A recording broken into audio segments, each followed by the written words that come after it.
बंदी छोड़ सतगुरु रामपाल जी परमेश्वर जी की जय हो। परमपिता परमात्मा सारी सृष्टि के रचनहार, कुल मालिक, असंख्य ब्रह्मांडों के स्वामी, जगत गुरु, तीनों लोकों में प्रवेश करके सबका भरण पोषण करने वाले राजाधिराज, आत्माधार, नाथों के नाथ, देवों के देव महादेव, सर्वेश्वर महेश्वर, मृत्युंजय, अजरो अमर, आदि अनादि, सनातनी प्रभु, जगत पिता जगदीश्वर, श्री श्री 1008 की उपाधि के वास्तविक अधिकारी, अकाल मूरत, शब्द स्वरूपी राम वासुदेव, सर्वगतम ब्रह्म, परम पूजे, प्रथम पूजे, परम संत, परम पुरुष, परम धनी, परम दयालु, सत्य कबीर, हक्का कबीर, अल्लाहु कबीर, अल्लाहु अकबर, बाखबर, अल्लाह ताला, जगत के तारणहार, जगत के मुक्तिदाता,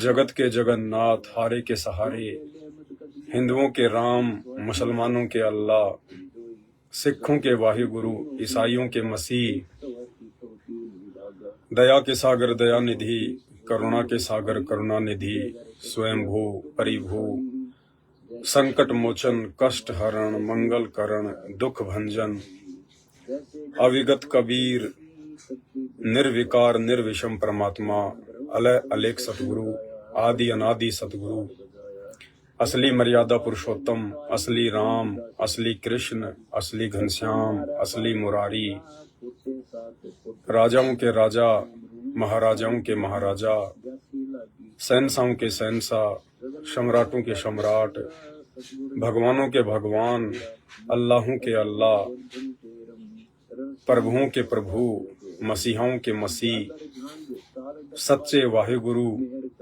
बाबाओं के बाबा, पीरों के पीर, जगत सेठ, सेठों के सेठ, सावड़ सा सेठ, सर्वगुण संपन्न, अनंत कोटि कलाओं के स्वामी, अनंत कोटि ब्रह्मांडों के नायक, योगियों में महायोगी, ध्यानियों में महाध्यानी, सिद्धों में परम सिद्ध, ज्ञानियों में तत्व ज्ञानी, ब्रह्म ज्ञानी, महाज्ञानी, परम ज्ञानी, युवा कबीर, समर्थ कबीर, असमवात, अमित ओजा, सच्चे रहनुमा, करीम अल्लाह, सुभान अल्लाह, दुनिया के अंतिम पैगंबर, 8 सितंबर 1951 से गांव धनाना, जिला सोनीपत, हरियाणा, भारतवर्ष की पावन भूमि पे प्रकट ब्रह्मा विष्णु महेश के दादाजी कबीर परमेश्वर,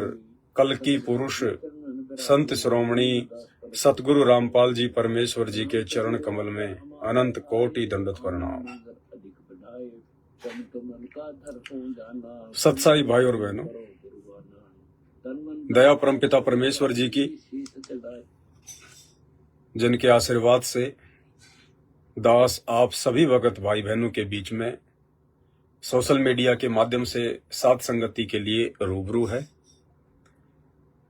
वैसे तो परमपिता परमेश्वर जी अपनी सभी सत्सेवक आत्माओं पर ज्ञान आधार की विशेष रक्षा बख्शे हुए हैं। सभी भाई बहनों तक हर प्रकार की शंकाओं के समाधान पहुंच रहे हैं। गुरुदेव भगवान के आशीर्वाद से भक्ति मार्ग पर हम सभी आत्माएं ज्ञान को आधार बनाकर अपने गुरुदेव भगवान पर दृढ़ विश्वास कर निरंतर आगे बढ़ रहे हैं। साध संगत से जुड़े सत्सेवक भाई बहन ही हैं जो इस भक्ति मार्ग में काल के द्वारा पैदा की जा रही हर प्रकार की बाधा को पार करते हुए निरंतर आगे बढ़ रहे हैं। ये साध संगत से जुड़े हुए भाई बहन ही हैं जिनकी मर्यादा काल नहीं तोड़वा पा रहा है।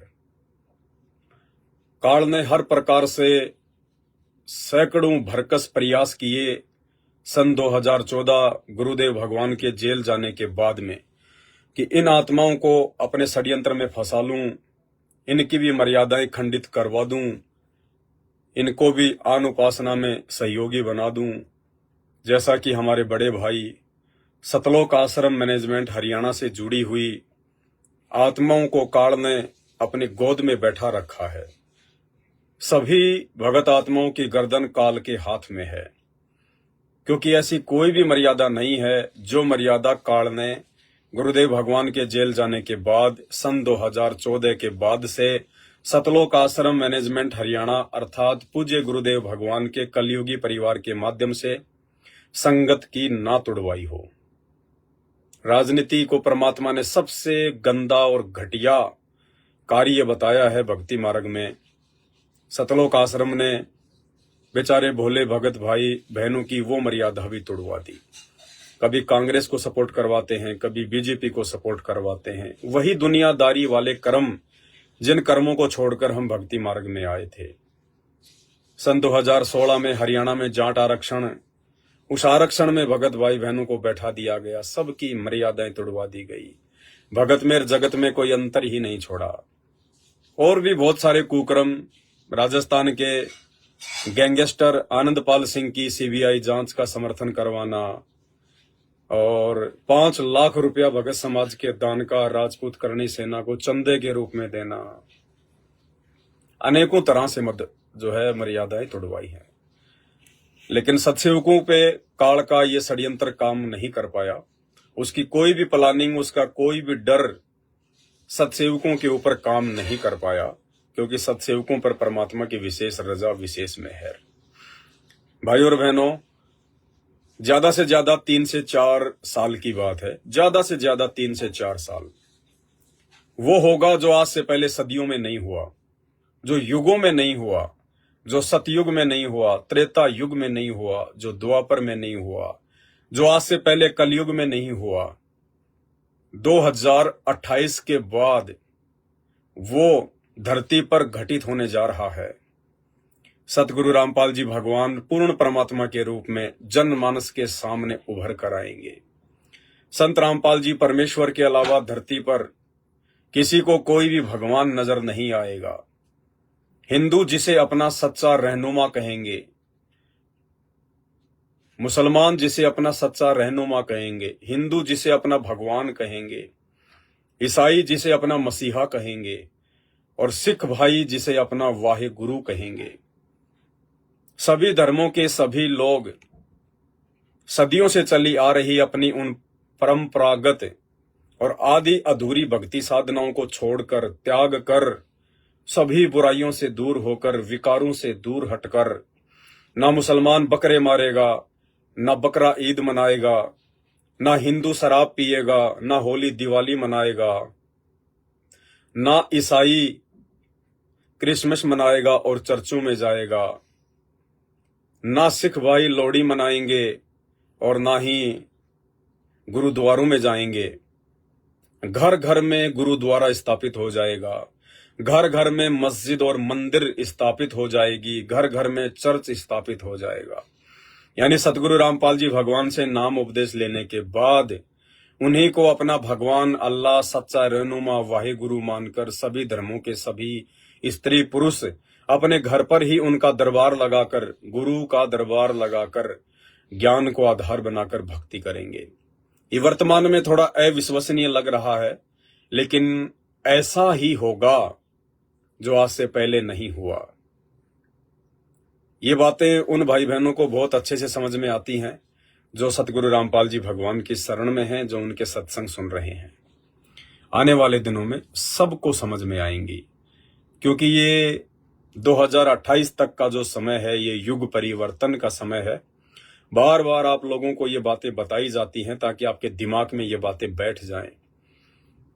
हम जिस समय में जी रहे हैं ये कोई सामान्य समय नहीं है, ये युग परिवर्तन का समय है। 2024 से स्टार्ट हो चुका है, 28 तक इसे कंप्लीट होना है। सत्ययुग जैसा माहौल इस कलयुग में स्थापित होगा। सतयुग से भी अच्छा समय इस कलयुग में आएगा। ना कोई धर्म रहेगा, ना कोई जाति रहेगी, ना कोई संप्रदाय रहेगा। सब लोग एक मानव धर्म की छत्र छाया में, सतगुरु रामपाल जी भगवान की छत्र छाया में उन्हीं से उपदेश प्राप्त करके अपनी भक्ति किया करेंगे। आज इंसान इंसान जैसा जरूर दिखाई देता है, लेकिन उसके गुण, कर्म, धर्म, लक्षण जानवर से भी गए गुजरे हो चुके हैं, जानवर से भी गए गुजरे। आज इंसान में और भेड़िए में कोई अंतर नहीं है। आज इंसान में और कुत्ते में कोई अंतर नहीं है। कुत्ता और भेड़िया भी मांस खाता है, इंसान भी मांस खाता है। वो कुत्ता उससे अच्छा, कुत्ता चाय नहीं पीता, कुत्ता शराब नहीं खाता, लेकिन ये इंसान शराब पीता है, चाय पीता है, क्योंकि चाय भी एक बहुत बड़ा नशा है। 99% लोगों को नहीं पता, लेकिन चाय शराब से भी भयंकर नशा है।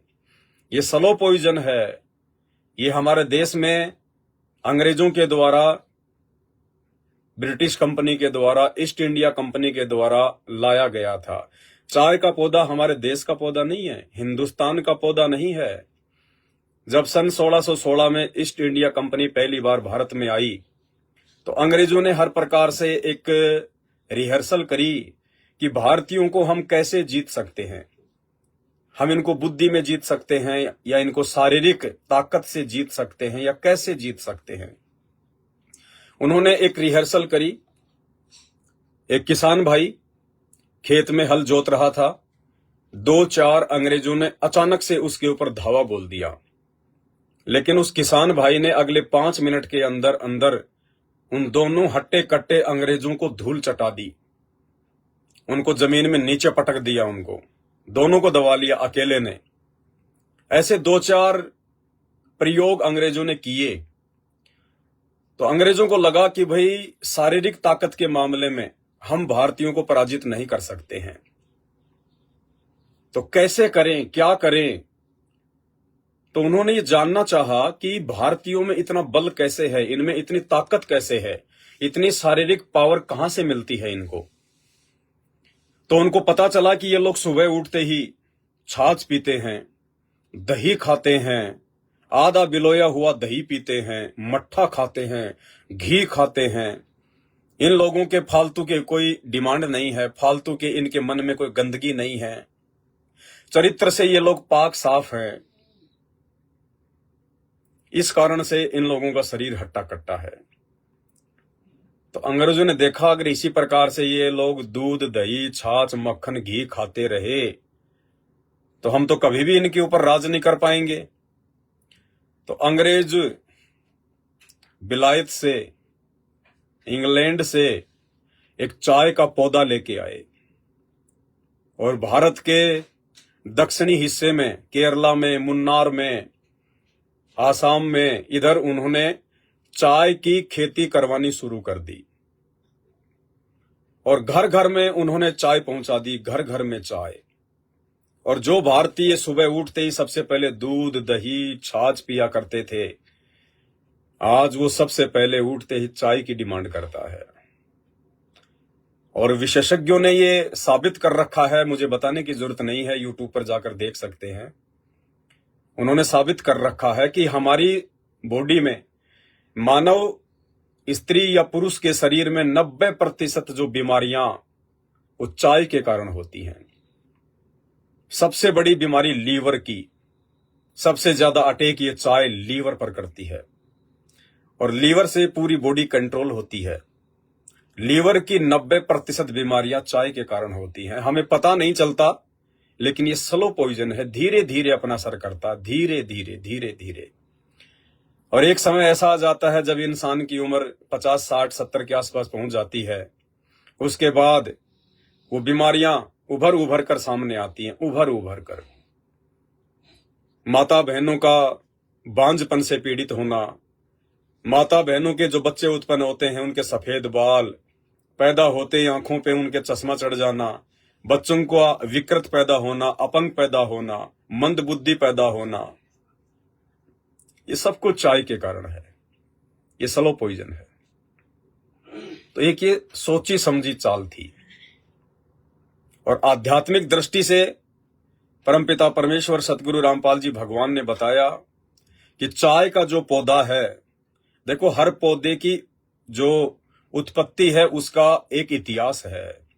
कोई ऐसे बीज पैदा नहीं हो गया, ऐसे कोई पौधा पैदा नहीं हो गया। जब आप सृष्टि रचना सुनेंगे सतगुरु रामपाल जी भगवान के मुख कमल से, यूट्यूब पर जाइए, सर्च कीजिए सृष्टि रचना संत रामपाल जी महाराज, आपको पता चलेगा जिन बातों का अभी तक आपको मालूम ही नहीं है। हम तो केवल भौतिक जीवन में जी रहे हैं, सांसारिक जीवन में जी रहे हैं। अरे इससे बढ़कर एक आध्यात्मिक जीवन है, भक्ति जीवन है, जिस जीवन की तो दुनिया को छींट भी नहीं पड़ी अभी तक।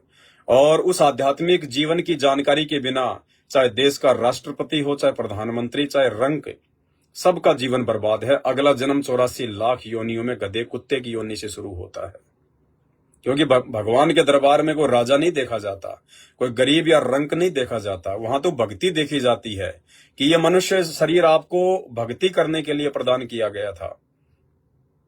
बाकी तो 84 लाख योनियों में गधे कुत्ते सुअर कीट पतंग मक्खी मच्छर मछली, पता नहीं 84 लाख प्रकार की योनियां हैं।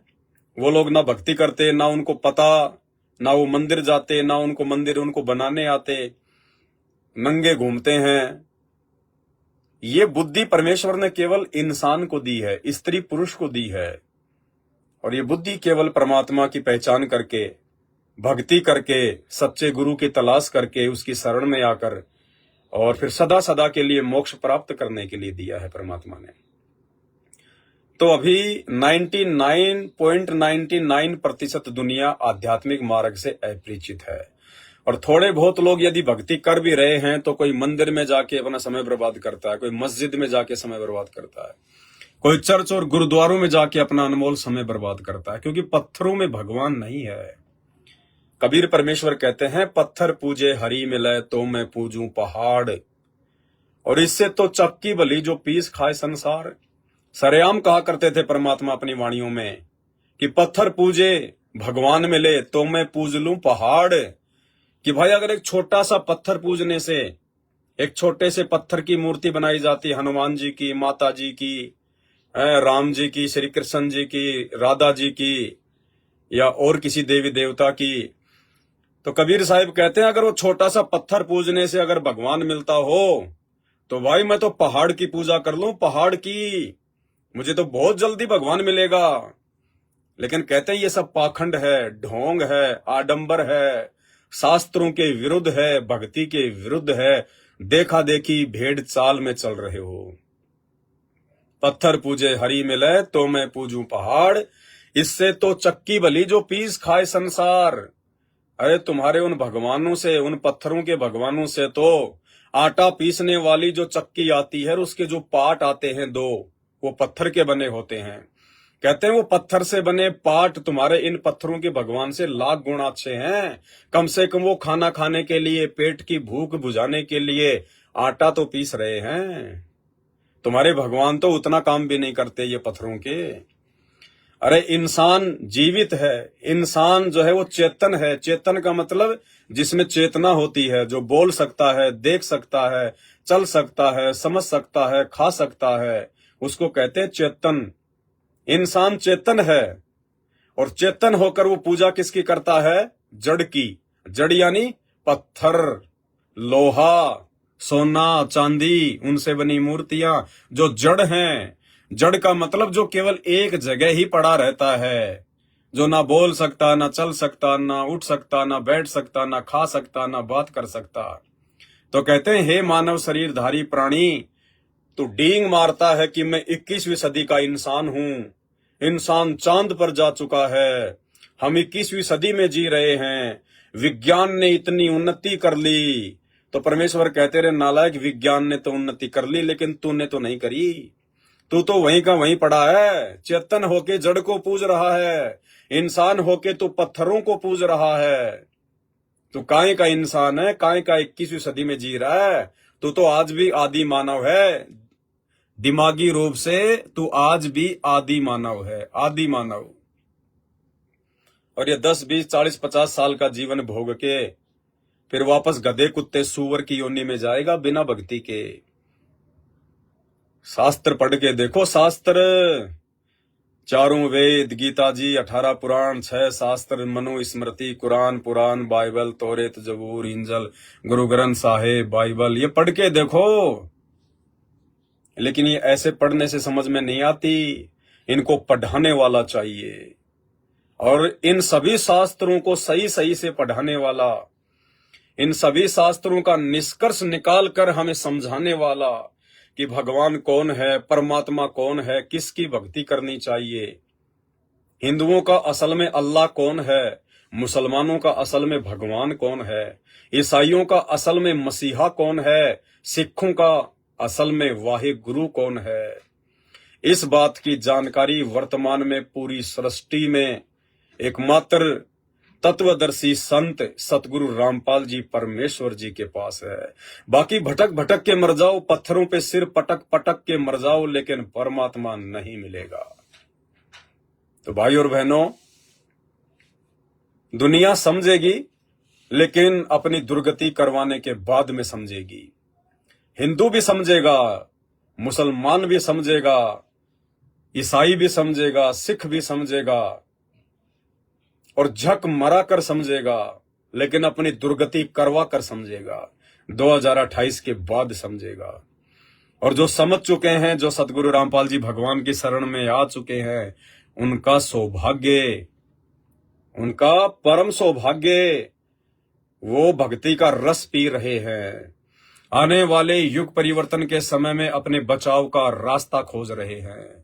भगवान की भक्ति करके उसको प्रसन्न कर रहे हैं, उसको राजी कर रहे हैं। आने वाले दिनों में जब महायुद्ध होगा, आसमान से गोले गिरेंगे, तरह तरह के वेपन्स निकल के आएंगे, प्राकृतिक आपदाएं आएंगी, महामारियां आएंगी, बाढ़, भूकंप, अतिवृष्टि, ओलावृष्टि, भूकंप। उस समय जो भय और दहशत का माहौल पूरी दुनिया में होगा, उस भय और दहशत के माहौल में दृढ़ होकर भक्ति करके अपने आप को सुरक्षित बनाने के लिए केवल कुछ ही आत्माएं हैं जो भक्ति पर लगी हुई हैं, जो सतगुरु रामपाल जी भगवान के भगत कहे जाते हैं। तो दुनिया तो 2028 के बाद में समझेगी। दुनिया की अपनी राम कहानी अलग है, लेकिन आप और हम पे जो परमेश्वर ने दया बख्श दी है, हमने सतगुरु रामपाल जी भगवान की इस दया को, इस मेहर को यूं ही बरकरार रखना है, बना कर रखना है। अब हमने किसी भी ऐरे गहरे नत्थु बैरे के चक्कर में नहीं आना है। साध संगति से जुड़े हुए भगत भाई बहनों को परमात्मा ने एडी से लेकर चोटी तक ज्ञान में रंग दिया है। ये वो आत्माएं हैं जिनको ब्रह्मा विष्णु महेश भी धरती पर उतरकर भ्रमित नहीं कर सकते, ज्ञान में पराजित नहीं कर सकते। फिर यहाँ के छोटे मोटे संत, महंत, साधु, महात्मा, मंडलेश्वर, शंकराचार्य, इनकी तो औकात ही क्या है। लेकिन फिर भी काल पूरी कोशिश करेगा कि जिन आत्माओं को अभी तक नहीं तोड़ा जा चुका है, देखो दुनिया तो पहले से ही टूटी पड़ी है। दुनिया तो वही टूटी फूटी काल की आधी अधूरी नरक में जाने वाली, 84 में जाने वाली भक्ति कर रही है। कुछ एक आत्माएं थी जिन पे परमात्मा ने दया बख्शी, वो संत रामपाल जी के भगत कहलाते हैं। लेकिन संत रामपाल जी के भक्तों को भी सन 2014 उनके जेल जाने के बाद उन्हीं के परिवार के माध्यम से, सतलोक आश्रम मैनेजमेंट हरियाणा के माध्यम से काल ने बुरी तरह से ठग लिया है। कुछ एक आत्माएं बची हैं जिन्हें सत सेवक कहते हैं। काल ने कोशिश बहुत करी झपट्टा मारने की, लेकिन परमात्मा ने सात संगतियों के माध्यम से अपने बच्चों को ज्ञान आधार से दृढ़ बनाए रखा, विश्वासी बनाए रखा, नहीं तोड़ पाए। लेकिन वो पूरी कोशिश करेगा और अंतिम समय तक करता रहेगा कि जितनों को तोड़ सकूं उतनों को तोड़ लूं। तो वो अपनों के माध्यम से प्रयास करवाएगा, क्योंकि ये तत्व ज्ञान होने के बाद संत रामपाल जी के भक्तों को कोई शंकराचार्य भी नहीं तोड़ सकता। जगत वाले भ्रमित नहीं कर सकते। 2, 4, 5% मूर्खों की तो बात छोड़ दीजिए, वो तो जन्म से ही भ्रमित होते हैं। बाकी उनके 90% भक्तों को संसार वाले, जगत वाले, दुनिया वाले भ्रमित नहीं कर सकते, क्योंकि हमने शास्त्रों की जो जड़ है वो देख ली है। इन भगवानों की, ब्रह्मा विष्णु महेश की, 33 करोड़ देवी देवताओं की, काल की, महाकाल की, मुसलमानों के अल्लाहों की, इन सब की औकात, इनकी जड़ परमात्मा ने सत्संगों के माध्यम से दिखा दी है। इसलिए दुनिया वाले हमें भ्रमित नहीं कर सकते।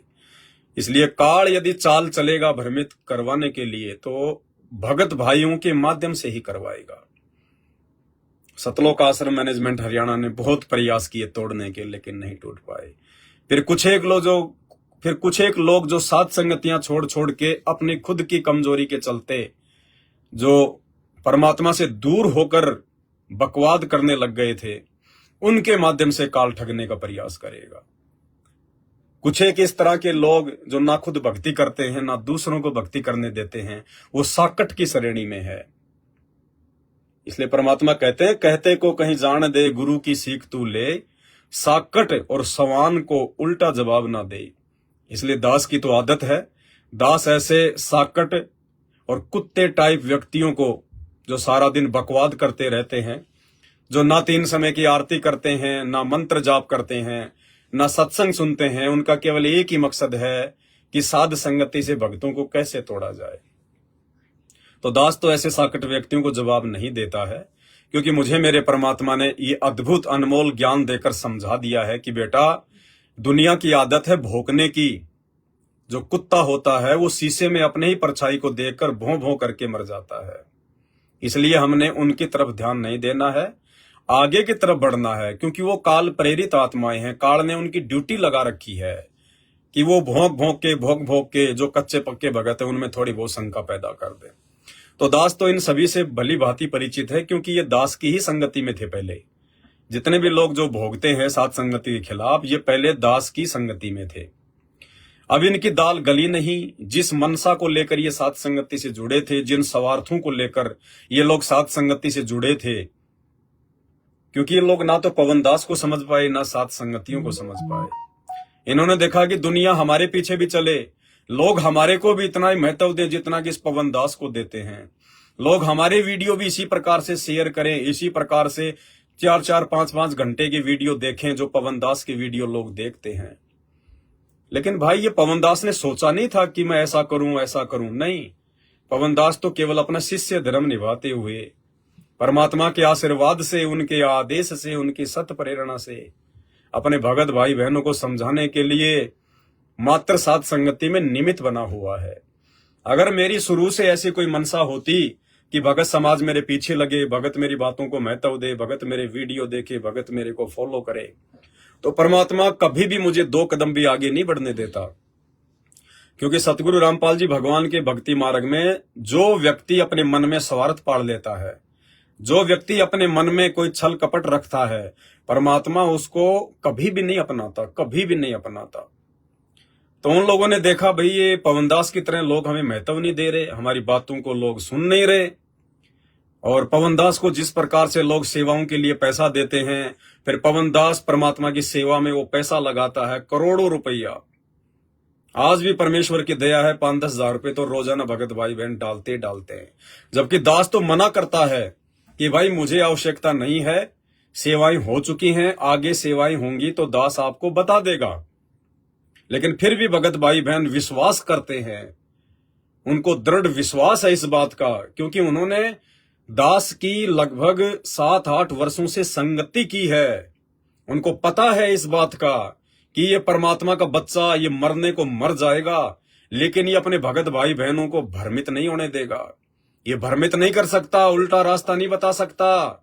ये परमात्मा का बच्चा अपने परमात्मा से 1 इंच भी दूर नहीं हो सकता। ये तो उल्टा अपने भगत भाई बहनों के अंदर दृढ़ता पैदा करता है गुरुदेव के चरणों में समर्पित होने के लिए। उनको दृढ़ विश्वास है इस बात का। सात संगत से जुड़े हुए भाई बहन कोई मेरी बातों पे आंख बंद करके विश्वास नहीं करते हैं। परमात्मा ने सबसे ज्ञानी आत्माएं सात संगति से जोड़ रखी हैं। ये लोग मेरा वीडियो देखते हैं पहले, चाहे 2 घंटे का हो चाहे 4 घंटे का हो। उसके बाद ये लोग निष्कर्ष निकालते हैं कि वास्तव में हमारा गुरु भाई जो कह रहा है, ये सारी की सारी बातें हमारे परमात्मा के ज्ञान से एज इट इज मेल खाती हैं। इसलिए सभी भाई बहन फिर पवन दास की बातों को फॉलो करते हैं, वीडियो को शेयर करते हैं, लाइक करते हैं, भाई बहनों को समझाने के लिए आगे भेजते हैं। तो ना चाहते हुए भी भगत भाई बहन 5-10 हजार रुपए तो रोजाना दास के पास में भेज ही देते हैं। उन्हें विश्वास है कि जब जितना सेवा में लगेगा उतना लगेगा, और जितना बचेगा ये सारा का सारा परमात्मा की सेवा में जाएगा, उनके चरणों में जाएगा। हाथी से लेकर सुई तक जो भी दास के पास में कुछ है वो परमात्मा का है, और सब कुछ परमात्मा के चरणों में समर्पित है, और आने के बाद उन्हीं के चरणों में समर्पित हो जाएगा। भले लाखों के मोबाइल हैं, लाखों की गाड़ियां हैं, सब कुछ परमात्मा ने परिपूर्ण कर रखा अपने इस कुत्ते को, क्योंकि परमात्मा धरती पर है। इस कुत्ते की कोई इच्छा नहीं कि परमात्मा मुझे गाड़ी दे, मुझे लाखों के मोबाइल दे, मुझे हर प्रकार की सुविधा से परमात्मा लैस करे। नहीं, इस पवनदास कुत्ते की तो भगवान से एक ही अर्ज है, परमात्मा भले ही एक टाइम की रोटी दे देना, परमात्मा भले ही जमीन पे ही सुलाना मालिक, लेकिन अपने चरणों से दूर मत करना, अपनी भक्ति से दूर मत करना।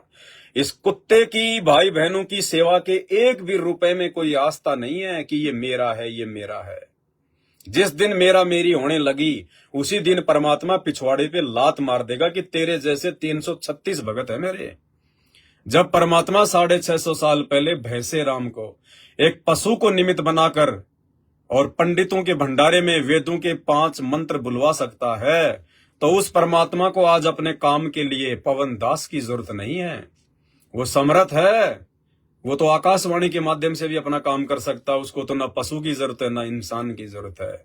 ये तो दास का कोई पुरबला भाग है, कोई संस्कार है जो परमात्मा ने इस कुत्ते को इस सेवा के लिए निमित्त बनाया, साध संगति के लिए। मेरे भी अच्छे कर्म बन रहे हैं और मेरे भगत भाई बहनों के भी अच्छे कर्म बन रहे हैं।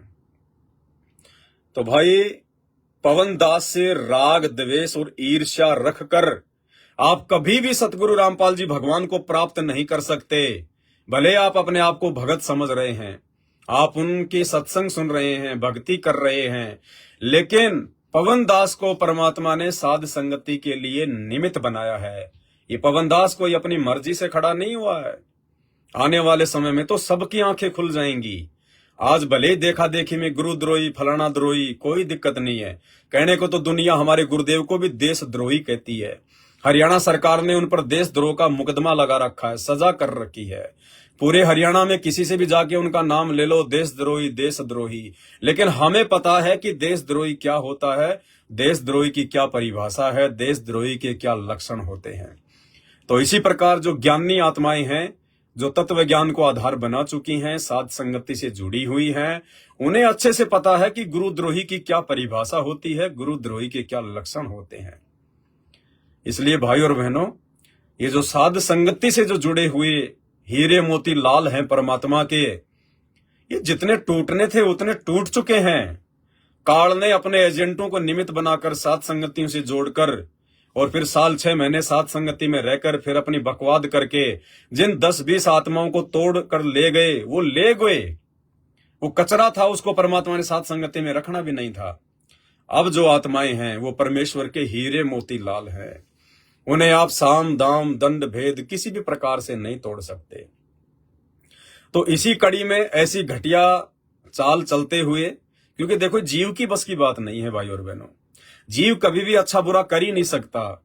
जीव अगर अच्छा करता है तो उसका श्रेय परमपिता परमेश्वर को जाता है, सतगुरु रामपाल जी भगवान को जाता है, क्योंकि अच्छा हमेशा परमात्मा ही करवा सकता है। और जीव यदि कोई बुरा कर्म करता है तो उसका श्रेय इस काल को जाता है। ये काल अपने कुप्रेरणा करके जीव को मजबूर करके उसी के कुसंस्कारों के माध्यम से जीव से उल्टे कर्म करवाता, उसके कर्म फुड़वा देता है। तो जीव की औकात नहीं है। आज चाहे सतगुरु रामपाल जी भगवान का कलयुगी परिवार, उनके बेटा बेटी, भाई बंधु, रिश्तेदार, जितने भी भक्ति विरुद्ध कुकर्म इन आश्रमों में कर रहे हैं, संगत से करवा रहे हैं, ये इनकी बेचारों की औकात नहीं है। ये तो आप और हमारे जैसे जीव हैं, भगत हैं, लेकिन इनके कुसंस्कार, इनके माड़े कर्म, इन्होंने मर्यादाएं तोड़ दी, गुरु को भगवान नहीं माना, और ऐसी आत्माओं को काल अपना मोहरा बनाता है, अपना एजेंट बनाता है, अपना दलाल बनाता है, और फिर उन आत्माओं के माध्यम से बाकियों के भी जो है वो कर्म फुड़वाता है। और ऐसी स्थिति में सतगुरु रामपाल जी भगवान संगत की जो है वो परीक्षा ले लेता है।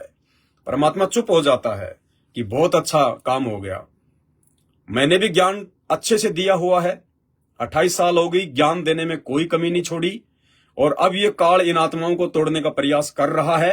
तो काल के तोड़ने में मेरे भक्तों की परीक्षा हो जाएगी, छटनी हो जाएगी कि किसने मेरे ज्ञान को समझा है और कौन मेरे ज्ञान पर चल पाएगा। इसलिए परमात्मा भी परीक्षा के समय में साइलेंट हो जाते हैं। तो ऐसे ही एक भाई है, रामचंद्र जी हैं कानपुर से, जो पहले साध संगति से जुड़े हुए थे, जिनकी मानसिक तबीयत वर्तमान में बहुत बुरी तरह से डिस्टर्ब हो चुकी है। उनके मुंह से जूते और गालियां, मुंह में जूता ठूस दूंगा, मुंह में जूता ठूस दूंगा। आपने सुना होगा एक ऑडियो, उत्तर प्रदेश के स्टेट कोऑर्डिनेटर संजीव हुड्डा की और रामचंद्र जी की। ये गाली गलौच इनके अलावा कुछ नहीं है इनके पास में। जिस मकसद से ये लोग साथ संगति से 2020 से दूर हुए थे, ये सोचकर कि हम भी पवन दास की तरह अलग से साथ संगतियां करेंगे, लाखों की संगत हमारे साथ भी जुड़ जाएगी, लाखों में दान धर्म का पैसा हमारे पास में भी आने लगेगा। लेकिन भैया ये जीव की सोच से नहीं होता। ये तो परमात्मा जिसके ऊपर रजा करता है, जिस पर मेहर करता है, जिसको परमात्मा ने खड़ा करना होता है अपना आशीर्वाद देकर, वही आत्मा खड़ी हो सकती है। उसी आत्मा के पीछे बाकी आत्माएं लग सकती हैं, उसकी बात को महत्व दे सकती हैं। अरे संगत तो सतलोक आश्रम मैनेजमेंट हरियाणा की ही बात को महत्व नहीं दे रही। संगत, एक भी व्यक्ति संगत में संत रामपाल जी के भाई, बेटा, बेटी, रिश्तेदार, जवाई, कोऑर्डिनेटर, किसी की बात को महत्व नहीं देता, एक भी व्यक्ति। लेकिन ये पवन दास जिसको परमात्मा ने खड़ा किया है, इस पवन दास की बातों पर लाखों की संगत विश्वास करती है, लाखों की संगत है। एग्जाम्पल देता हूं आपको, तब पता चलेगा कि हां कैसे करते हैं। आज सतलोक आश्रम मैनेजमेंट हरियाणा से जुड़ी हुई जितनी भी लाखों की संगत है, करोड़ों की संगत है, वो लोग सिर्फ और सिर्फ यदि उन आश्रमों में जाते हैं, सतलोक आश्रम मैनेजमेंट हरियाणा वालों की बात मानते हैं, कोऑर्डिनेटरों की बात मानते हैं, तो कोऑर्डिनेटरों में या गुरुदेव के उस कलयुगी परिवार में बेटा बेटी भाई बंधुओं में कोई योग्यता नहीं है, कोई ऐसा वो गुण नहीं है कि संगत उनकी बात माने। संगत केवल जो ऑडियो और वीडियो सतगुरु रामपाल जी भगवान के दिखाए जाते हैं, उन ऑडियो और वीडियो पे विश्वास करके इन लोगों की बातें मानती है।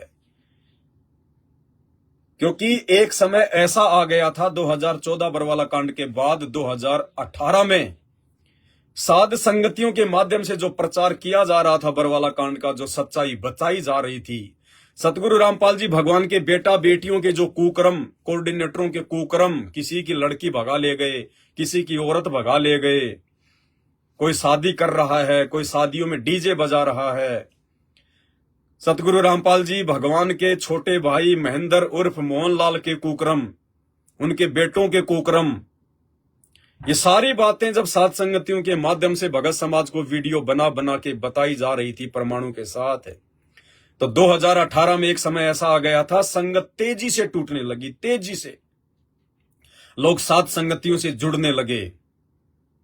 उसके बाद इन लोगों ने बहुत प्रयास किया, मुझदास के ऊपर मुकदमे भी करवाए, मुझदास के घर में आकर मुझे जो है लाठियों से भी मारा, पीटा, मुझे गाली गलौच निकाली, दुनिया भर की अफवाहें फैलाई, पैसा खा रहा है, 50 लाख रुपए खा गया, ये खा गया, लेकिन सबूत किसी के पास नहीं। संगत रुकने का नाम नहीं ले रही थी, साध संगतियों से जुड़ती जा रही थी। अंत में इन लोगों ने देखा कि भाई संगत तो हमारे हाथ से निकल जाएगी, ये तो पवन दास की बातों पे ज्यादा विश्वास करने लग गए, क्योंकि पवन दास जो वीडियो बनाता था वो ज्ञान आधार से होते थे, वो वीडियो आत्मा स्वीकार करती थी, वो आत्मा की खुराक होती है साध संगति की वीडियो।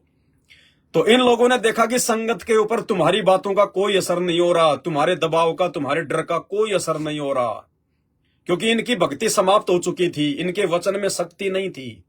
फिर इन्होंने तरीका अपनाया कि भाई संगत अगर बात मानेगी तो गुरुजी की मानेगी, गुरुजी के आदेश की आड़ में संगत को भ्रमित किया जा सकता है। तो इन्होंने 2018 में हिसार जेल के नाम से खुद ही लिख लिख के नीचे गुरुजी का नाम लिख के लेटर निकालने शुरू कर दिए, लेटर चिट्ठियां निकालनी शुरू कर दी कि पवन दास गुरुद्रोही है, मैंने पवन दास को गुरुद्रोही कर दिया है। धीरे धीरे इन्होंने संगत को डराना शुरू किया, लेकिन 2-4-5 महीनों में जब उन चिट्ठियों की भी वो पोल खुल गई कि ये चिट्ठियां नकली हैं, ये बनाई जाती हैं, गुरुदेव की तरफ से जेल से कोई चिट्ठी नहीं आ रही है, तो फिर संगत संभल गई।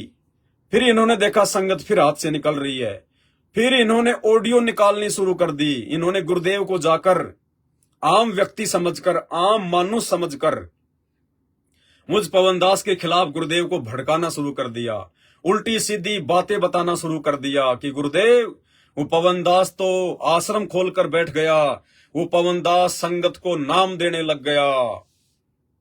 अब परमात्मा तो परमात्मा है भाई, सारी सृष्टि का मालिक है, अंतर्यामी है, घट घट का वासी है, लेकिन वो बालक थोड़ी है। जो 2014 में चुपचाप जेल में जाके बैठ गया, वो जानबूझ के जेल में जाके बैठा है।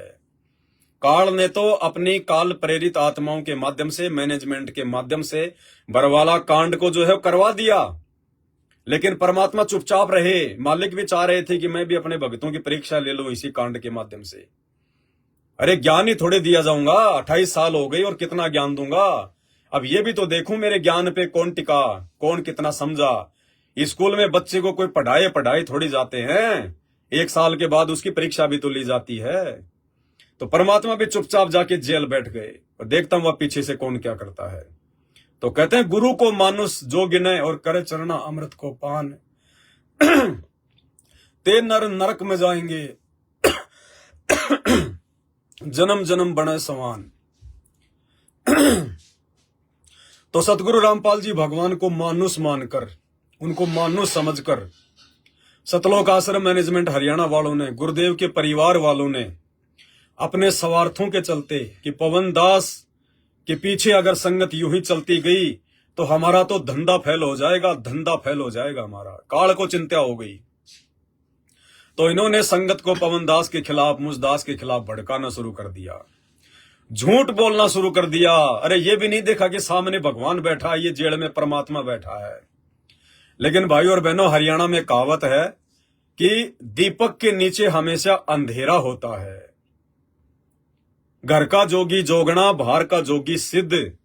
तो सतगुरु रामपाल जी भगवान के परिवार वाले, उनके बेटा बेटी, भाई बंधु, रिश्तेदार, जो लोग आश्रम में गुरुदेव भगवान के पास रहा करते थे, वो लोग गुरुदेव भगवान को समझ नहीं पाए, पहचान नहीं पाए, जान नहीं पाए, ज्ञान की तय में नहीं पहुंच पाए। तो इनको चिंता हो गई कि पवन दास तो दिन दोगुना रात चौगुना आगे बढ़ रहा है, संगत हमारे पीछे से निकल रही है, हमारे हाथ से निकल रही है। तो इन्होंने हिसार जेल में जाकर, क्योंकि भाई उनके परिवार वालों की मिलाई होती है, वो लोग जो है मिल सकते हैं, वकील भी उनके परिवार ने कर रखे हैं, हमें तो कोई जेल में जाने नहीं देता। तो वकीलों के माध्यम से मुझ पवन दास की शिकायतें भिजवाई। गुरुजी का कभी बेटा जा रहा है, कभी बेटी जा रही है, कभी गुरुजी के काल लोक की पत्नी अनारो माई जा रही है। गुरुजी पवन दास ने न्यू कर दिया, गुरुजी पवन दास ने न्यू कर दिया, गुरुजी संगत को पवन दास ने तोड़ दिया। सच्ची बात किसी भी माई के लाल ने नहीं बताई कि पवन दास ने गुरुजी बरवाला कांड की पोल खोल के रख दी।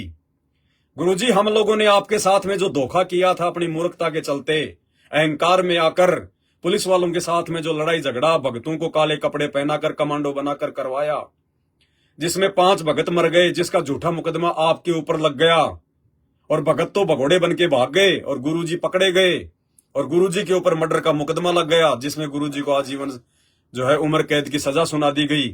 ये सच्चाई नहीं बताई उन्होंने, गुरुजी को मानुष समझकर, आम व्यक्ति समझकर, अपने धंधे को सुरक्षित रखने के लिए कि संगत हाथ से ना निकल जाए, मुझ पवन दास की बुराई करना शुरू कर दिया। गुरुजी वो नाम देने लग गया, वो गुरुद्रोही हो गया, संगत को तोड़ रहा है, आपकी बुराई करता है। ये नहीं बताया कि गुरुजी वो आपको भगवान बता रहा है। गुरुजी उसने तो आपको भगवान साबित कर दिया, आपको परमात्मा साबित कर दिया। उसने तो भक्तों के अंदर वो दृढ़ता भर दी आपके आशीर्वाद से कि ब्रह्मा विष्णु महेश भी आके उनका बाल बाका नहीं कर सकते। और गुरुजी उन्होंने तो हमारा धंधा फैल कर दिया। बरवाला कांड में हमने जो कुकर्म किए, हमने जो अज्ञानता और मूर्खता का परिचय दिया, गुरुजी उसने तो पाखंड की फोल खोल के रख दी। ये नहीं बताया, उल्टी मार्केटिंग कर दी मेरी। अब भगवान तो भगवान है, सबका बाप है, पता तो है ही बाहर क्या चल रहा है क्या नहीं हो रहा। अंतर्यामी एक तुम, आत्म के आधार, जो तुम छोड़ो हाथ तो वो कौन उतारे पार। लेकिन बाप है, जब वो परीक्षा लेता है तो परीक्षा भी ढंग से लेता है। अगर ज्ञान ढंग से दिया तो परीक्षा भी ढंग से लेगा। वो भगवान अपने मुंह से नहीं कहता किसी को भी कि तू गलत है।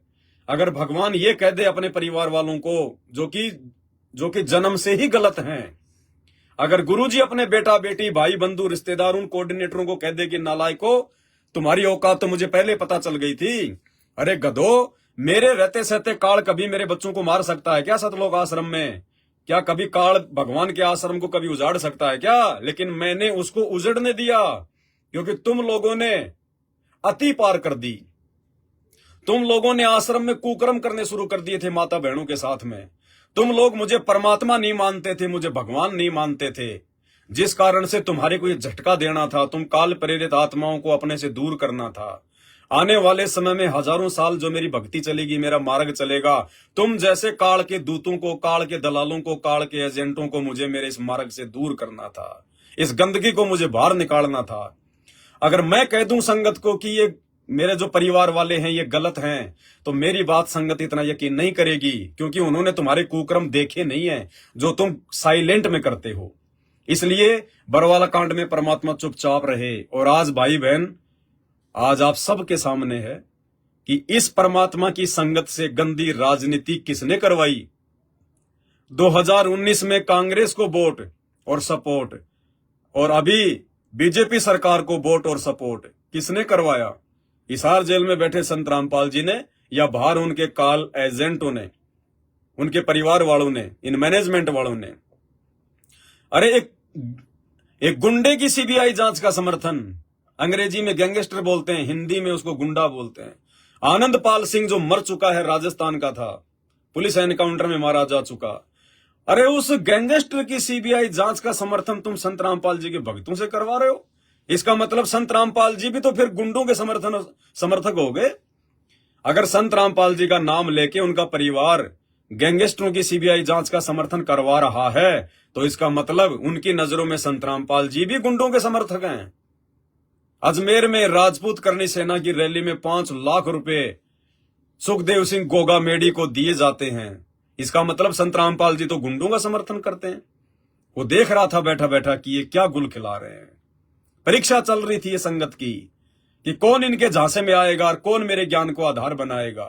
कौन ये विचार करेगा कि संत रामपाल जी ने, मेरे गुरुदेव भगवान ने 28 साल में कब उन्होंने गैंगस्टरों की सीबीआई जांच का समर्थन किया। अरे हरियाणा में तो राजस्थान से ज्यादा गुंडे हैं, राजस्थान से ज्यादा गैंगस्टर हैं, माफिया हैं। तो 28 साल से संत रामपाल जी ने कभी किसी गुंडे का, किसी गैंगस्टर का समर्थन किया क्या? अरे भक्तों के दान का पैसा दे दे के कभी उनका समर्थन किया का? तो वो भगवान, वो अंतर्यामी, वो जेल में बैठकर देख रहा था कि देखता हूं ये काल कितना नीचे गिराता है मेरे परिवार को, और मेरे परिवार के झांसे में आकर कितने लोग मेरे मार्ग से दूर होते हैं, अर्थात मर्यादाओं को तोड़ते हैं। सब देख रहा था मालिक। तो इन्होंने सच्चाई नहीं बताई, पवन दास की उल्टी मार्केटिंग करनी शुरू कर दी। परमात्मा भी देख रहा था, भैया कर लो, जो मेरा है वो तो टूटेगा नहीं, और जो काल का है उसकी मुझे आवश्यकता नहीं है।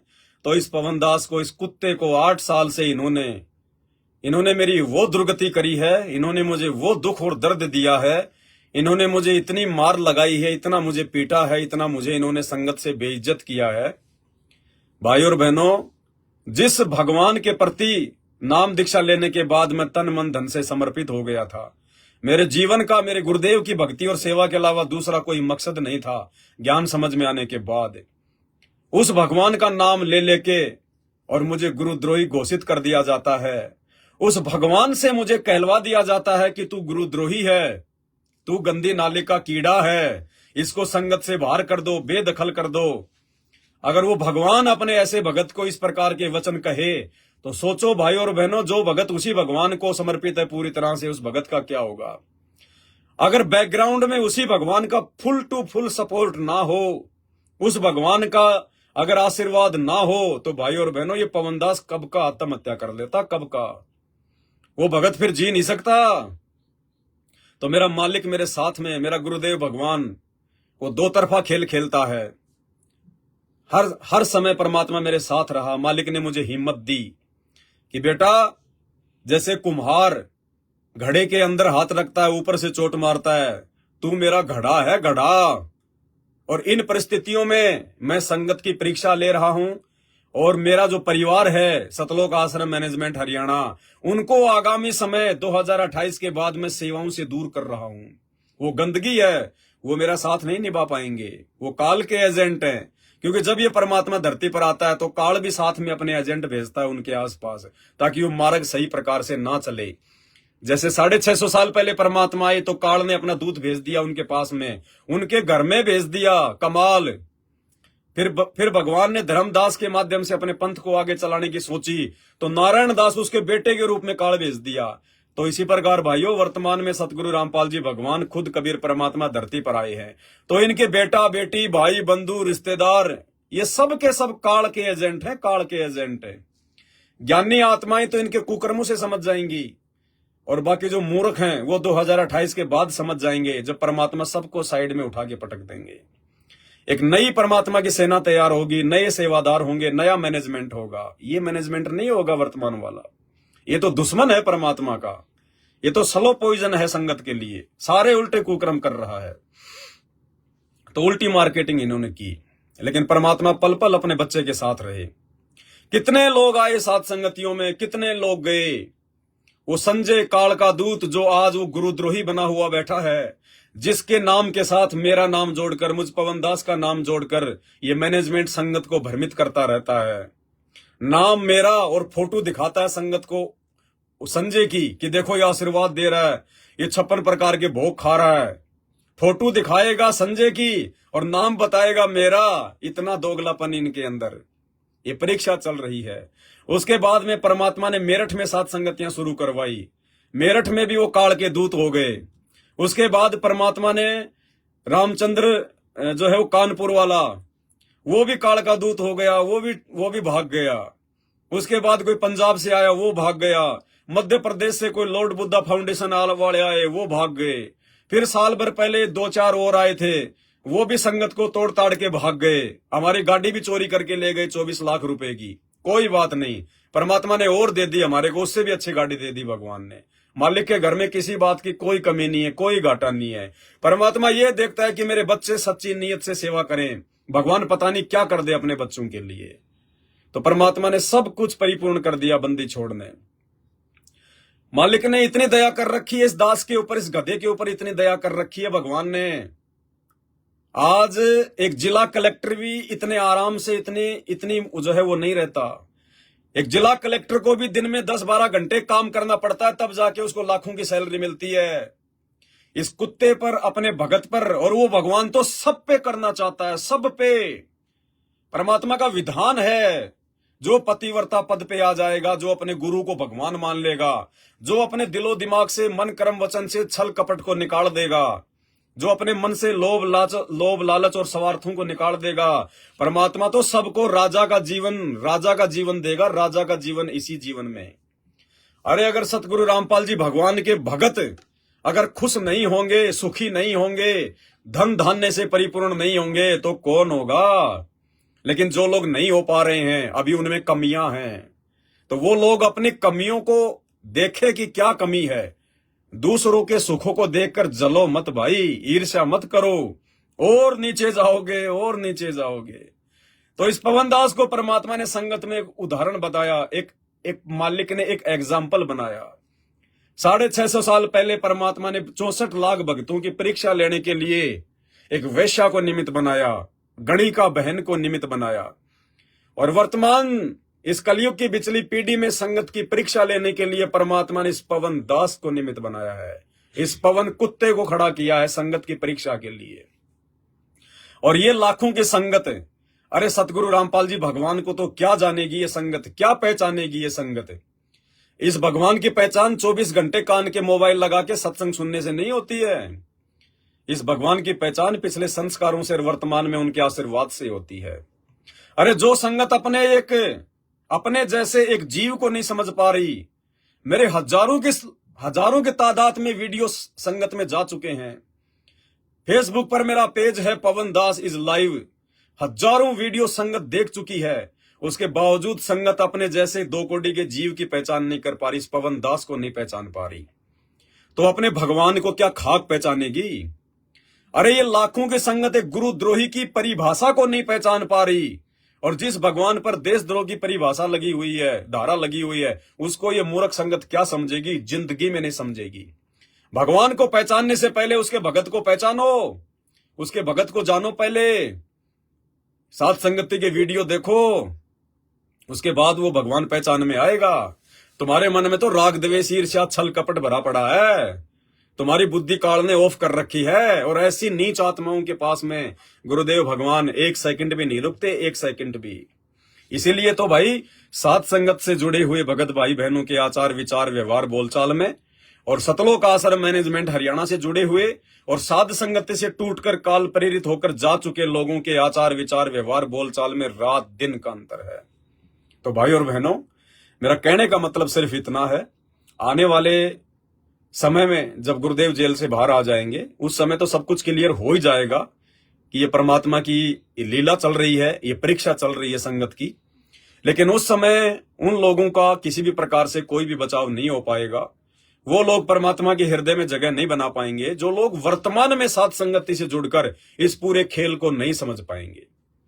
तो काल हर प्रकार से कोशिश करेगा साथ संगत से जुड़े हुए भाई बहनों को तोड़ने की, और इसीलिए परमात्मा ने इस पवन दास को निमित्त बनाया है कि दास हर संभव, हर पॉइंट पे, हर विषय पर अपने भगत भाई बहनों को लाइव आकर या वीडियो बनाकर हमेशा समझाता रहता है।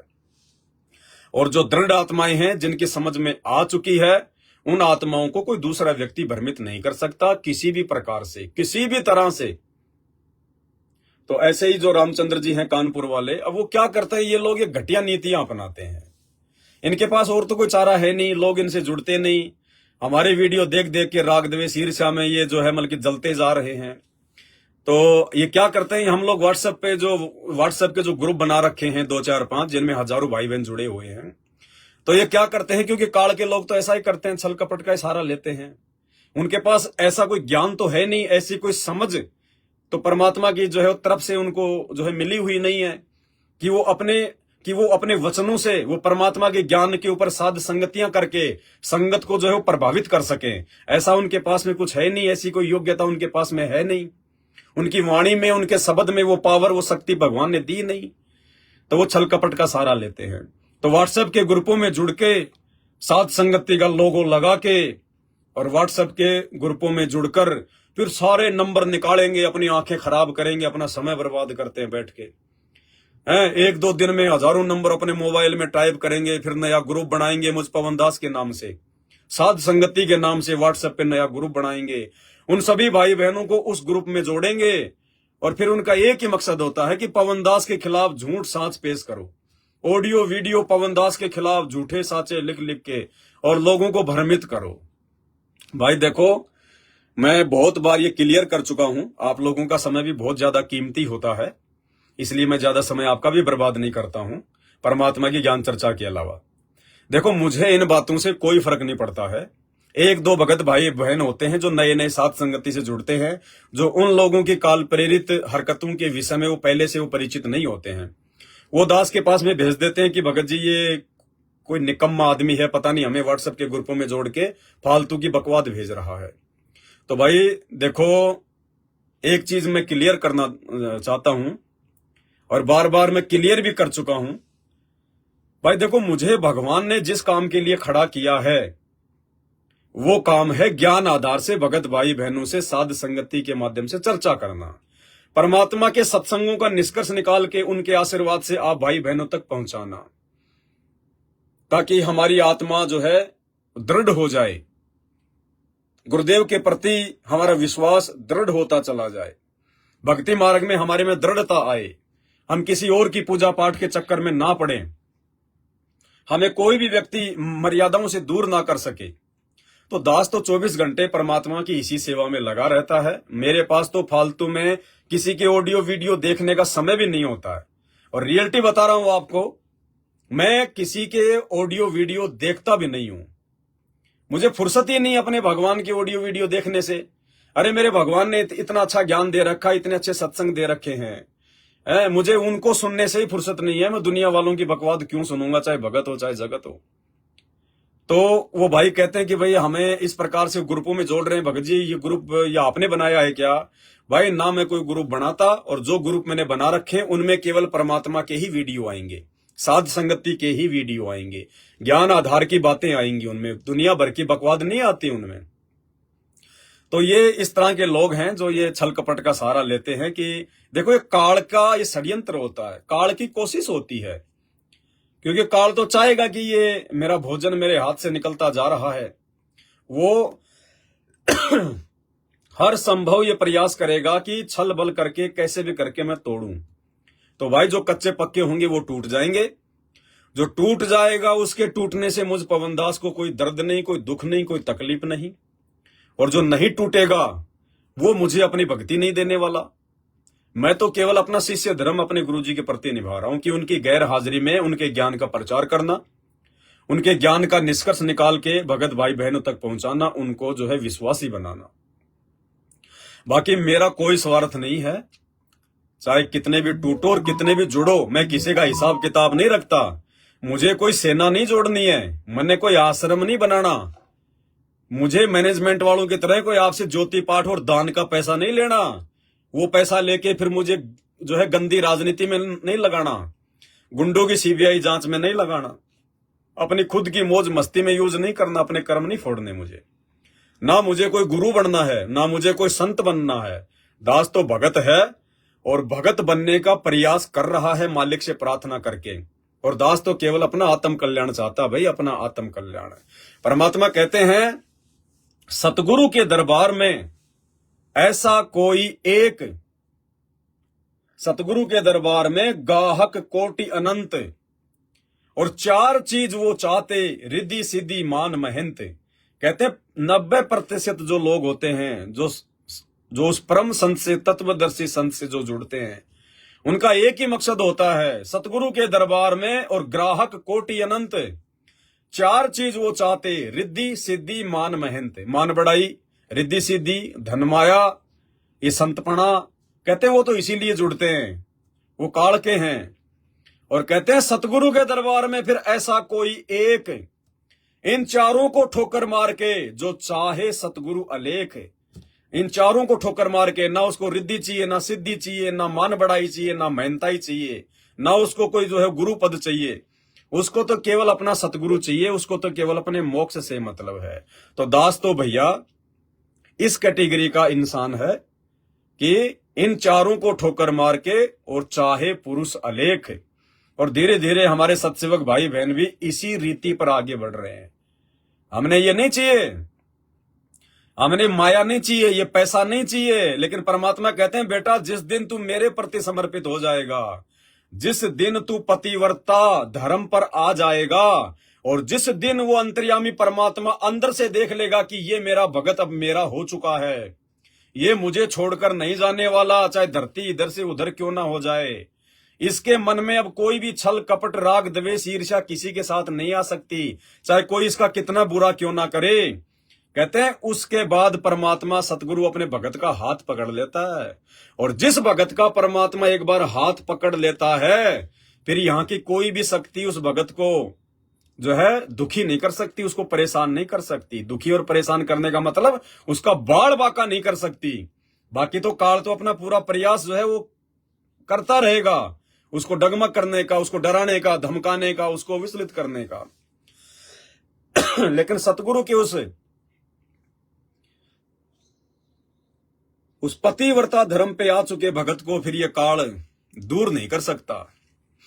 तो भाई और बहनों, उसके बाद परमात्मा कहते हैं कि ये पैसा, ये माया, ये तो उस भगत के पास में धक्के से आएगी, धक्के से। वो भगत हाथ जोड़ेगा अपने गुरु भगवान से कि परमात्मा इसको दूर करो, हे परमात्मा हटाओ। तो भाई ये दास तो संगत को मना करता है। ये पहला इंसान है सतगुरु रामपाल जी भगवान की संगत में, ये पवन दास, जो पता नहीं कितनी बार संगत को मना कर चुका है कि मुझे पैसे मत भेजो, मुझे पैसे मत भेजो। अगर कोई सेवा होगी तो ये पवन दास आप भाई बहनों को मैसेज डाल देगा, उसी समय हम उस पैसे का सेवा में सदुपयोग करेंगे। लेकिन उसके बावजूद भी रोजाना 5-10 हजार रुपए तो परमात्मा इस दास की झोली में फेंक ही देता है, फेंक ही देता है। तो परमात्मा कहते हैं बेटा जिस दिन मेरी शरण में आ जाएगा और ज्ञान समझ के पतिव्रता पद पे आ जाएगा, ये माया तो तेरी दासी होगी, दासी माया संत की उबे दे आशीष। ये मालिक की वाणी है कि दासी माया संत की और उबे दे आशीष। दोनों तरफ से लाभ देगी, ये दान धर्म भी करवाएगी और सेवा भी करवाएगी। क्योंकि ज्ञान होने के बाद जब परमात्मा भगत को पैसा देता है, धन देगा, संपत्ति देगा, तो भगत उसका दुरुपयोग नहीं कर सकता उसका। अरे जैसे माता पिता हैं, अगर उनको 2 दिन के लिए घर से कहीं बाहर जाना हो और घर पे उसके 2 बेटे, एक छोटा और एक बड़ा, तो जब माता पिता घर से बाहर जाएंगे तो अपने घर की चाबी या अपने जो है वो तिजोरी की चाबी कौन से बच्चे को देके जाएंगे? कॉमन सेंस की बात है, उसको देंगे जो बड़ा है, जो बच्चा समझदार है, उसी को देंगे वो चाबी, ताकि वो कोई नुकसान ना कर दे। तो इसी प्रकार ये सतगुरु रामपाल जी भगवान, ये सेठों का सेठ, जगत सेठ, सांवल सास सेठ, इस गंदे लोक की धन संपदा की चाबी भी उसी भगत के हाथ में देगा जो भगत उसके ज्ञान को समझ जाएगा। जिसको माया का, पैसों का, संपत्ति का सदुपयोग करना आ जाएगा, उसको देगा परमात्मा। और इतनी दे देगा भगवान, इतनी दे देगा, वो बरती नहीं जाएगी। इसलिए दास कह रहा है, और मेरे इन शब्दों से बहुत सारे भगत भाई बहनों को मिर्ची लग जाती है, उनको जलन हो जाती है कि ये पवन दास जिसको गुरुजी ने भी संगत से बाहर कर रखा है, मैनेजमेंट भी जिसके पीछे पड़ा हुआ है, इसको गुरुद्रोही घोषित कर रखा है, फिर भी इसको इतने लाखों लोग क्यों फॉलो करते हैं? इसके पास इतना पैसा कहां से आता है? ना ये कोई काम करता है, ना कोई धाम करता है, ना ये कोई फेसबुक से पैसा कमाता है, ना यूट्यूब से ये कोई पैसा कमाता है। यूट्यूब की कमाई को तो पवन दास हराम की कमाई बताता है।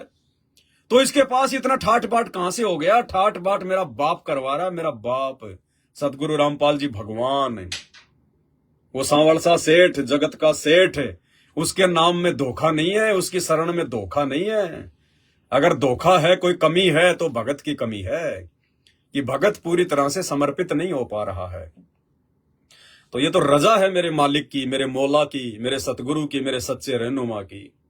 और ये रजा वो परमात्मा सब पे करना चाहता है, सब पे।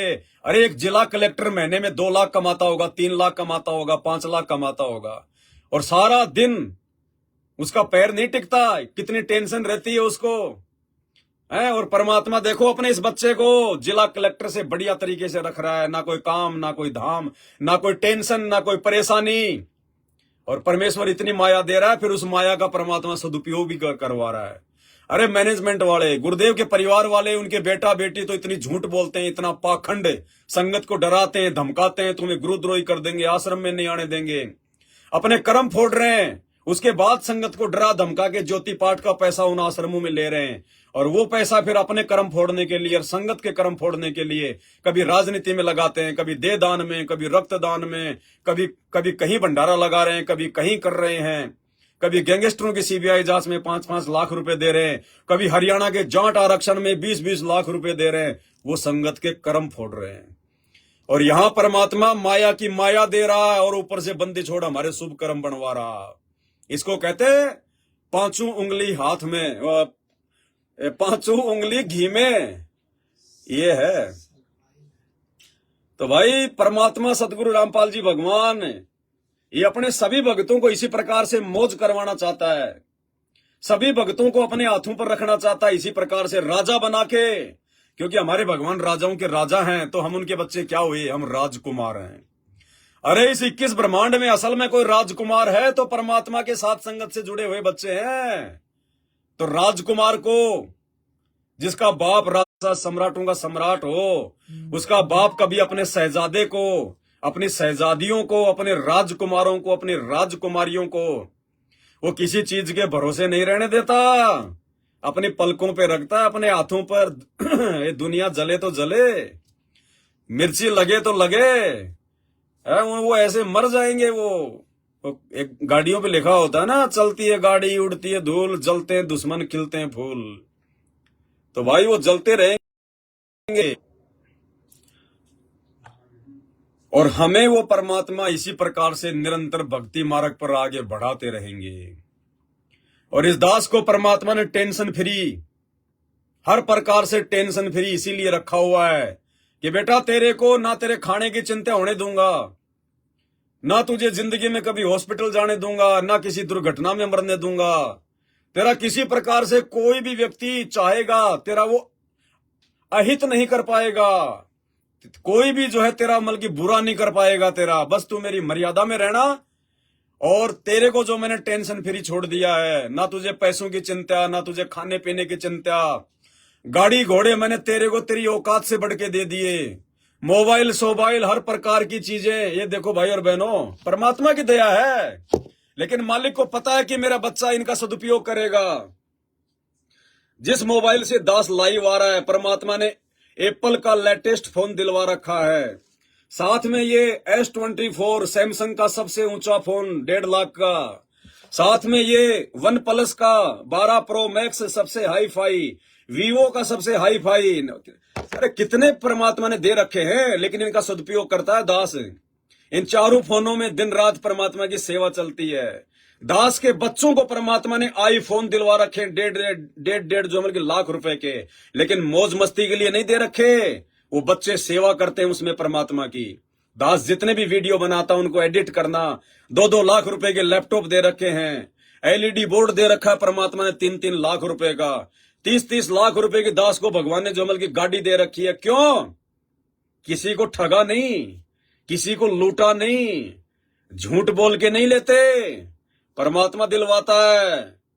अरे मैनेजमेंट वालों ने मुकदमा करके हमारे मोबाइल छीन लिए, पहले हमारी 24 लाख की टाटा सफारी गाड़ी छीन ली, और मैनेजमेंट वाले हमारे 10 लाख रुपए ले गए उठा के, जिस भगत को मैंने दिए हुए थे, जो बंबई का था रामदास, गद्दारी करके 10 लाख रुपए ले गया। वो पता नहीं अपना धंधा खोल लिया उसने, क्या कर लिया। और जैसे दास जेल से बाहर आया, परमात्मा के बच्चों ने हाथ खुले कर दिए, भगत जी टेंशन नहीं लेने का। कोई 5 लाख रुपए का चेक दे रहा है, कोई 10 लाख रुपए का चेक दे रहा है, कोई लाख रुपए दे रहा है, कोई 50,000 रुपए डाल रहा है। परमात्मा की दया, बंदी छोड़ की दया। मालिक कहते हैं आप पे आवे रत्न बराबर और मांगिया आवे लोहा। तो बिना मांगे देता है परमात्मा अपने बच्चे को, बिना मांगे राजा की तरह रखता है परमात्मा। क्यों? क्योंकि परमात्मा ने देख लिया कि ये मेरा राजकुमार है, ये मेरे प्रति समर्पित हो चुका है।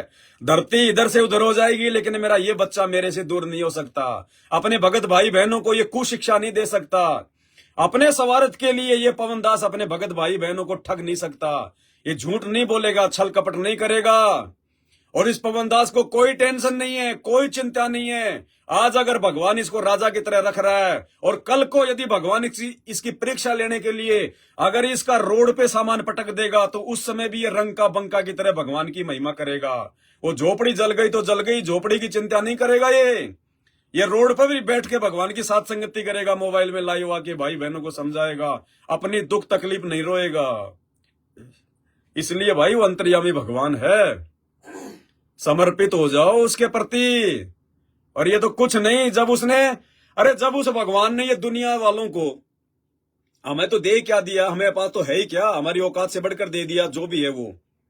अरे ये दुनिया वाले जिनकी अरबों खरबों की संपत्ति है, 10-10 लाख करोड़ की जिनकी संपत्ति है, जो भगवान के नजदीक भी नहीं है, अगले जन्म में जो गधे कुत्ते सुअर बनने की तैयारी कर रहे हैं, दिन रात अपने वो कर्म फोड़ रहे हैं, 100-100 करोड़ रुपए जो अपने बच्चों की शादियों में बर्बाद कर रहे हैं, अगले जन्म में जो 84 लाख योनियों में जाना है जिनको, उनको भी तो भगवान दे रहा है। उनको कौन दे रहा है? उनका बाप दादा दे रहा है क्या?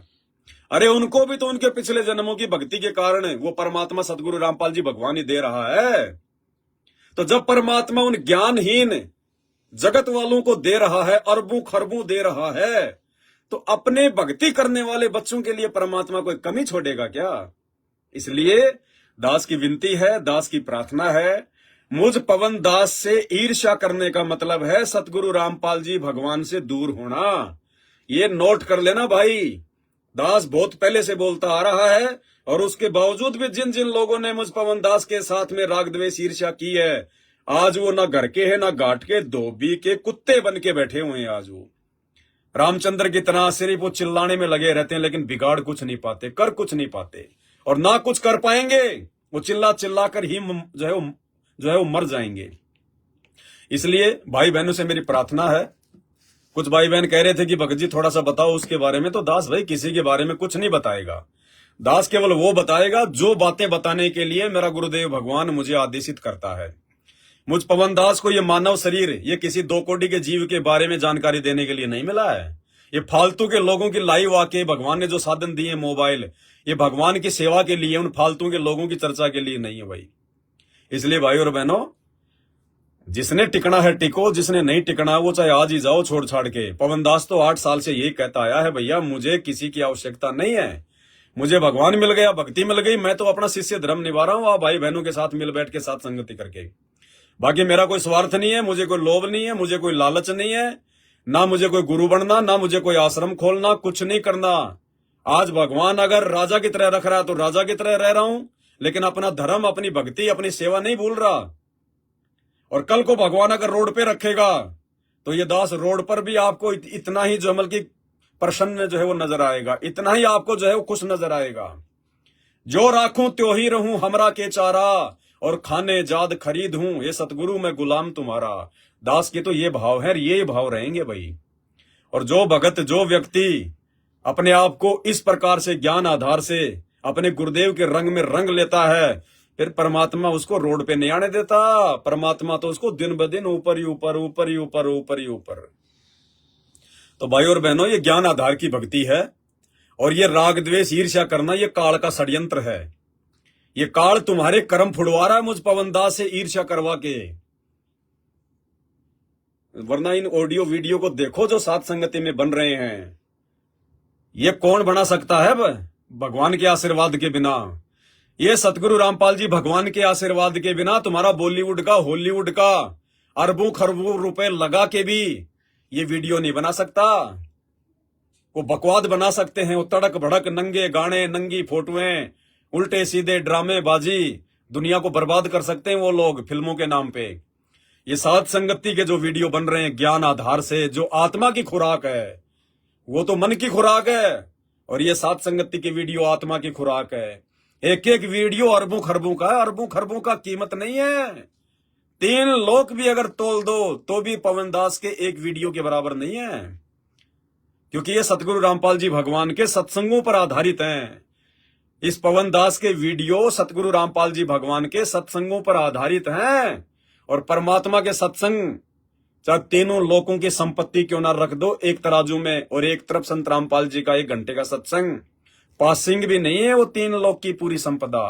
तो ऐसे सत्संगों पर आधारित है पवनदास के ऑडियो वीडियो संदेशे, तो इनकी कोई कीमत नहीं है। आने वाले समय में 2028 के बाद यूट्यूब पर यदि कोई कुछ देखेगा तो या तो संत रामपाल जी के सत्संग देखेगा, या फिर इस पवनदास के साथ संगति वाले वीडियो देखेगा, क्योंकि फालतू की बकवाद फिर कोई देखेगा ही नहीं। जो भी देखेगा अपने भगवान से संबंधित देखेगा, और भगवान से संबंधित केवल पवनदास के वीडियो हैं और कुछ नहीं है, क्योंकि कोई भगत बना ही नहीं रहा। ज्ञान आधार से वीडियो लाखों की संगत है, लाखों की संगत में भगवान ने इस कुत्ते पर दया बख्शी है कि कई हजारों की संख्या में पिछले 8 वर्षों से साथ संगति में ज्ञान आधार से वीडियो बने हैं। क्योंकि ये साथ संगति के वीडियो गुरु जी के ज्ञान पे भगत को जो है दृढ़ करते हैं। ये परमात्मा का एक सुनियोजित एक खेल है, लीला है ये परमात्मा की। तो आने वाले समय में 2028 के बाद, क्योंकि बाकी बकवादें तो सब समाप्त हो ही जाएंगी, 28 तक पूरे दुनिया का नींबू सा निचड़ लेगा, सबको अपनी औकात का पता चल जाएगा, धनवानों को अपनी औकात का पता चल जाएगा, राजनेताओं को अपनी औकात का पता चल जाएगा, बॉलीवुड को, सभी जो बिजनेसमैन है सबको अपनी औकात का पता चल जाएगा। हर प्रकार से इंसान मजबूर हो जाएगा, विवश हो जाएगा संत रामपाल जी को भगवान मानने के लिए।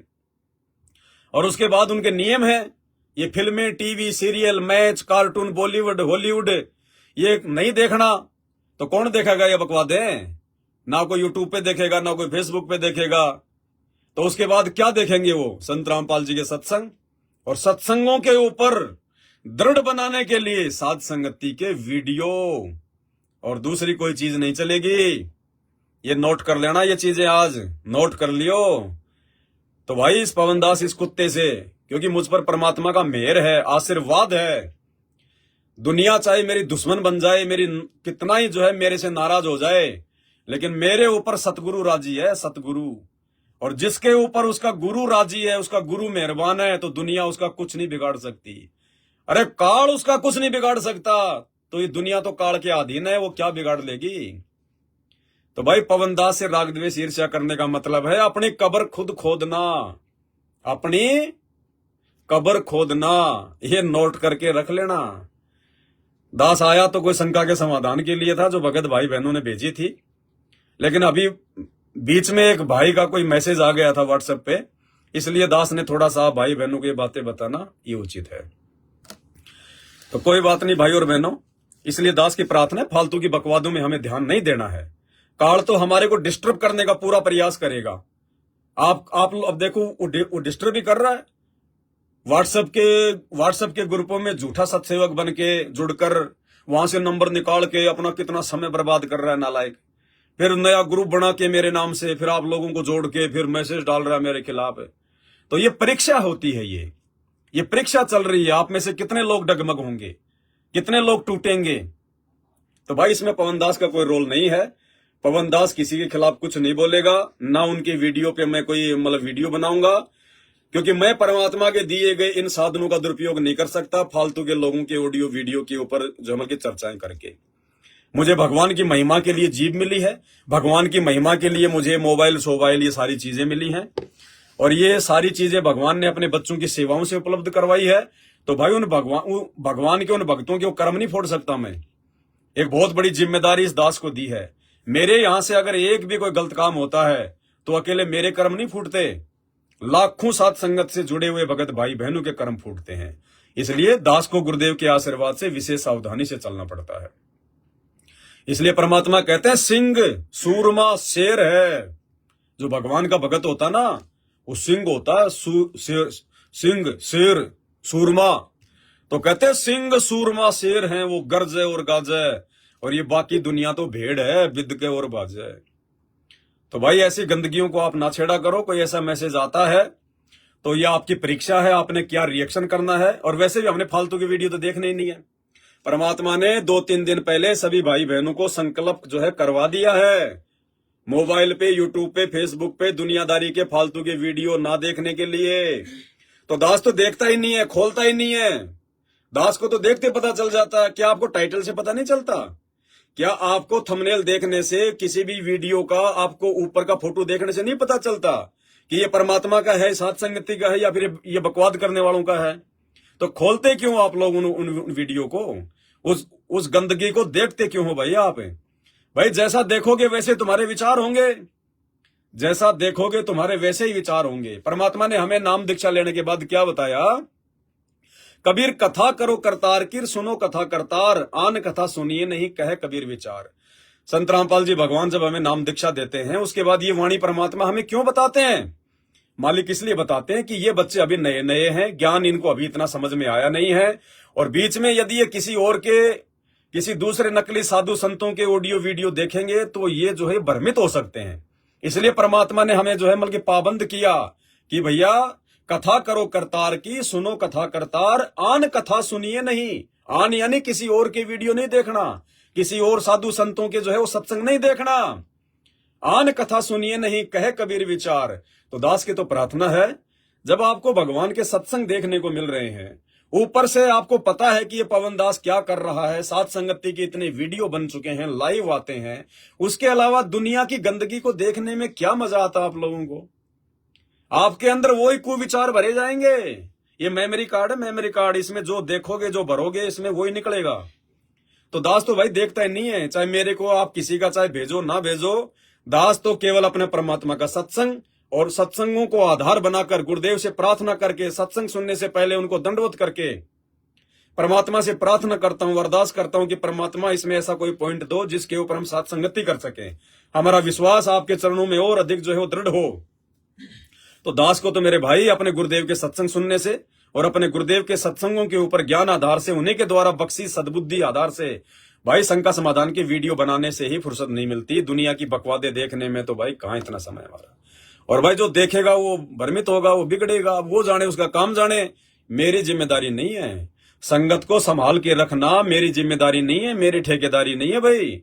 मैं संगत का ठेकेदार नहीं हूं, मेरे खुद के ठेकेदार मेरे गुरुदेव भगवान है।